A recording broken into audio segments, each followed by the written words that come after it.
Now, in order to add multiple videos together on the iPhone, like add them like one after the other, or perhaps on the same screen at the same time, you're gonna need to use a third-party app, some kind of video editor. I like to use CapCut, but others are gonna work as well. So just open up the CapCut and you're gonna be able to achieve a video like these when you just put them together, or you can put them one after the other. But essentially, just start a new project and import the clips that you want to work with.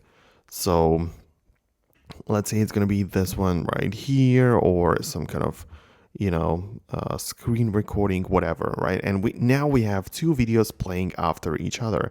So one video ends, the other one just continues, and I have just a timeline of these two clips. So if I'm happy with this, I can just export it and have these two clips put together. I might as well just reorganize them by holding down on it and then just moving them around. So right now the screen recording is first, and then we've got the other video, right? So that's just how it works.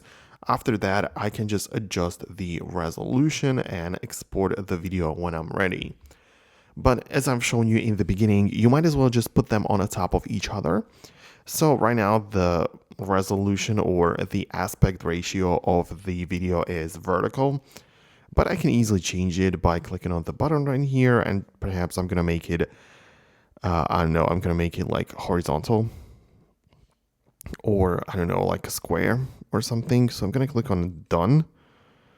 And right now I'm gonna tap on this second clip and just choose the overlay feature. The overlay essentially means that I can put like two clips on the top of each other. And I'm gonna, for example, move this right here. The other one can be put in here, and they're like on the same screen at the same time. So you can see we also achieved pretty good result in here, right? So there are like two things happening at the same time. So this might be your idea of adding multiple videos together. So let me know what your goal was with this approach. Let me know about that down below in the comments. But for now, hit the thumbs up if you liked it, subscribe so you don't miss videos like these, and I'll see you in the next one.